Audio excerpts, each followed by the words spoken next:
Hi guys, thanks for tuning in to another video on ForgottenWeapons.com. I'm Ian McCollum, and we are here today taking a look at a Parker Hale M85.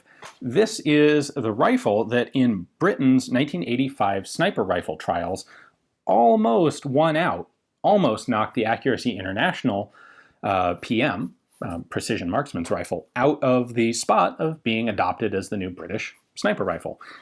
But it didn't quite, and I think we can see why. If you haven't seen the video on the AI, what became the L96A1, you should definitely take a look at that. It's linked at the end of this video. But what you really had going on in this trial was a competition between Parker Hale with an old technology, a traditional style of rifle, a receiver and barrel bedded into a traditional stock, compared to what Accuracy International had to offer, which was this brand new idea of a chassis-based rifle. And that chassis offered a lot of advantages kind of in the logistical back end for the military that this rifle didn't. The Parker Hale shot every bit as well as Accuracy International, but it didn't have some of that new technology that ultimately made the difference in the testing. So let's go ahead and take a look at exactly what this rifle does have to offer, because it is a fantastically nice shooting rifle. At its core, the M85 is basically a Mauser. You can see the very distinctive Mauser extractor here, and this is a Mauser two-lug rotating bolt. Fit that back into the receiver there. It is detachable magazine fed, as it would have to be for the trial, and Parker Hale actually went ahead and opted to use M14 magazines, which is a rather interesting choice. So I believe this is a 5-rounder, would have had 10 rounders for the sniper competition. Have a safety selector switch back here, 2 positions, safe and fire, very simple, and a pretty darn nice trigger to it, a 2-stage trigger. There we go. Just a tiny bit of creep between this and the L96. The L96 is just a tiny bit better. You see the same sort of thing when you open the bolt. The bolt kind of rattles around out here when it's open.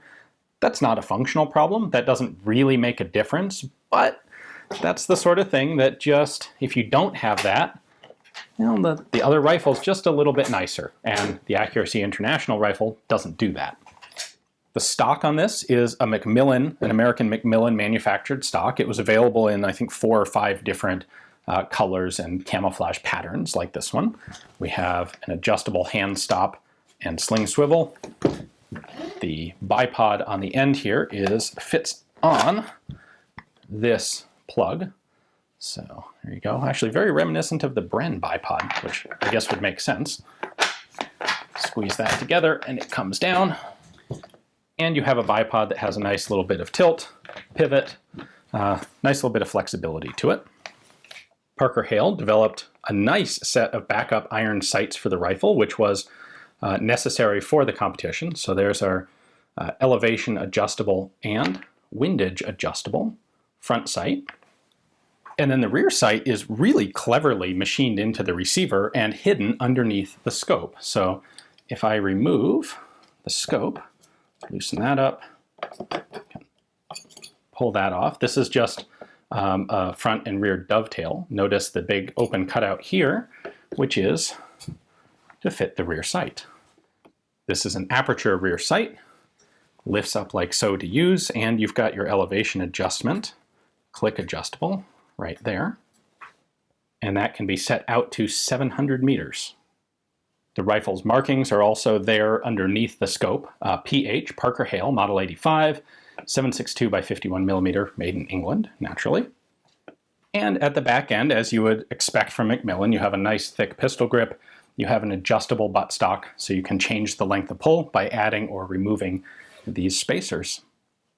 Parker Hale offered a variety of different scopes with the rifle when they were sold commercially after the trials. This particular one has the exact same Schmidt & Bender 6x42 that was trialed on what became Accuracy International's L96. The one, actually, I suppose it's not identical.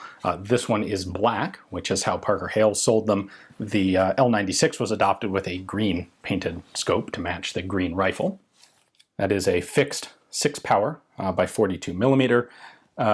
Most commonly when you find these rifles, They've been outfitted with a Kahl's ZF-84 scope. There was also a Swarovski optic and a Picar optic that were offered. Lots of different choices. There's no reason Parker Hale would have to specify, and only offer one. For those of you who haven't seen the video on the L96, I will point out that both your windage and elevation on this are adjustable in 1 minute of angle clicks.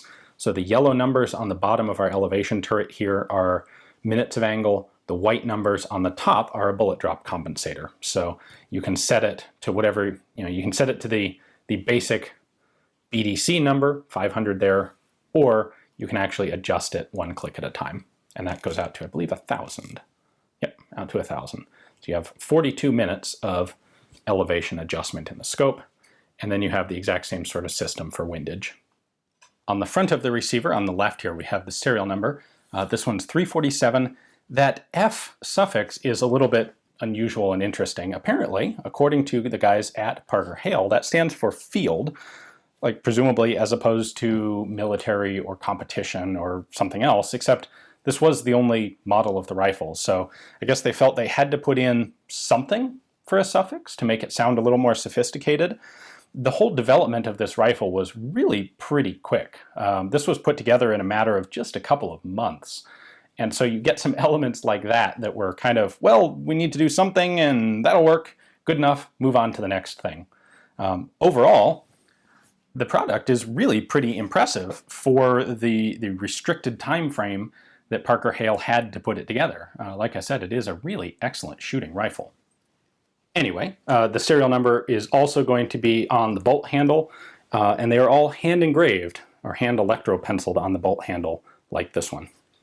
Ultimately, about 800 of these were manufactured, so despite not winning the trial, Parker Hale actually did reasonably well with it. Now, it wouldn't be well enough to save Parker Hale from bankruptcy and dissolution, but the L96 trial resulted in a contract for just over 1,100 guns. Parker Hale made 800 of these.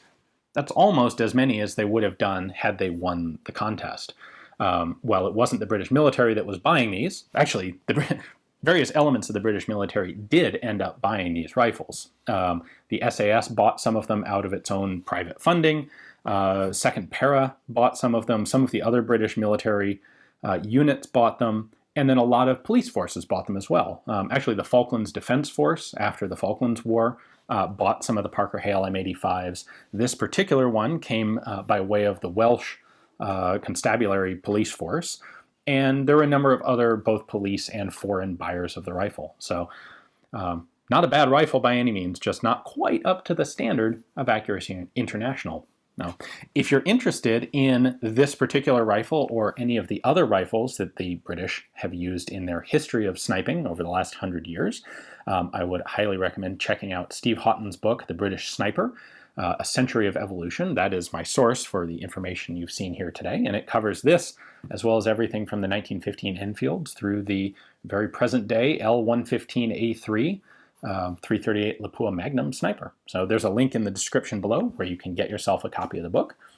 Thanks to Steve for providing access to this rifle to bring to you guys, and thanks for watching.